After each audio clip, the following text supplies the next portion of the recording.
forces. This diagram here, don't worry anything about the pies and all of that stuff. This is the difference between the arterial capillary versus the venous capillary. The arterial capillary is where you have high pressure because of the contraction of the heart, so you're forcing fluid out through the little holes in the capillaries. On the venous side, you force so much fluid out, then you have low pressure, and then the interstitial fluid moves back in. That's what that is. That's the colloid pressure, and also you have an electrochemical gradient or an electrolyte gradient, where once you force all this stuff out, some of it is going to move back because too much has been forced out. So I can explain it to you in the question, but you have to understand that solute concentrations move from high to low, and that water sometimes can and can't move. And this is 787? Yeah, this is 786. 780. This is just a picture of those things. You don't have to calculate any of that. You don't have to, if you like numbers, this gives you relative numbers and you can put it in context for the difference, but I'm not asking you any numbers. Okay, and then this is our other big clinical correlation for these two, the heat acclimatization.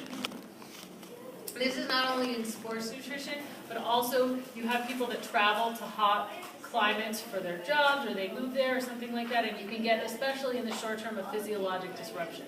So this is about how we adapt. It has to do with, are we reducing the sweating rate? Within each drop of sweat, are we reducing the amount of sodium loss? Because remember, when you lose sweat, the biggest thing you worry about in excessive sweat, besides dehydration, is sodium loss. Sodium is the #1 ion lost in sweat.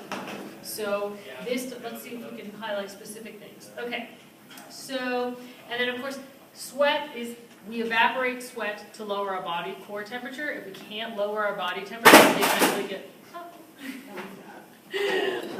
hopefully that's okay. It's 789, Professor? Yeah, this is 788. Hopefully we eventually get heat acclimatization as opposed to heat stroke.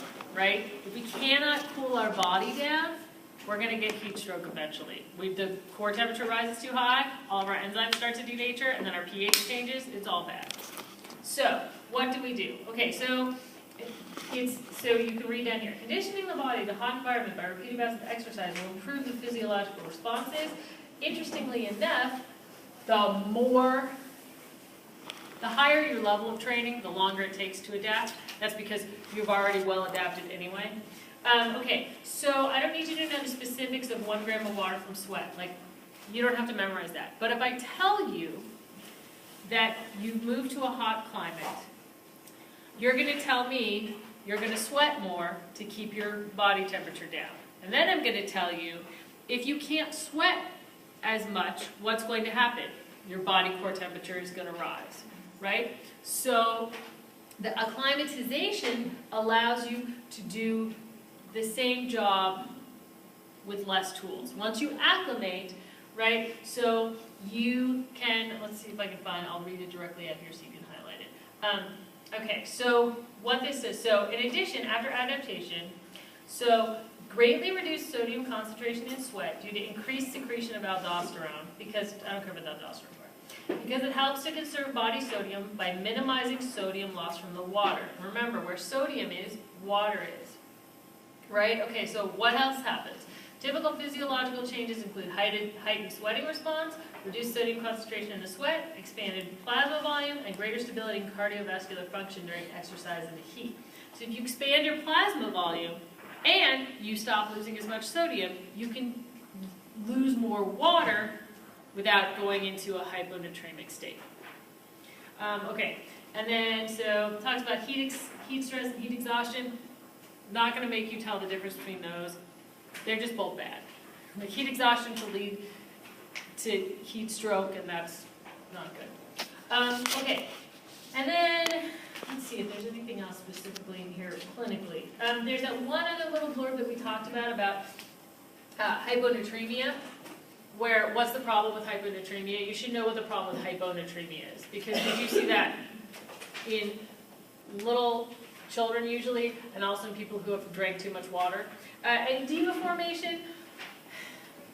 formation goes back to what I was talking about the colloid pressure and the arterial versus venous pressure and leaky capillaries. If you understand the idea that you have interstitial fluid, which is outside the capillaries, and things flow outside the capillaries, that if you get leaky capillaries, or you change the concentration of solute in those capillaries, you're more likely to get water flow out. And that's edema. So the clinical correlation is good at talking about things you're going to do in 415A and B. You're going to look at people with congestive heart failure. You're going to look at people with edema for other reasons. But if you understand the basics, you can read through the rest and see where you're going with it. Okay, so that's 34 and 35. 36. Let's talk about it.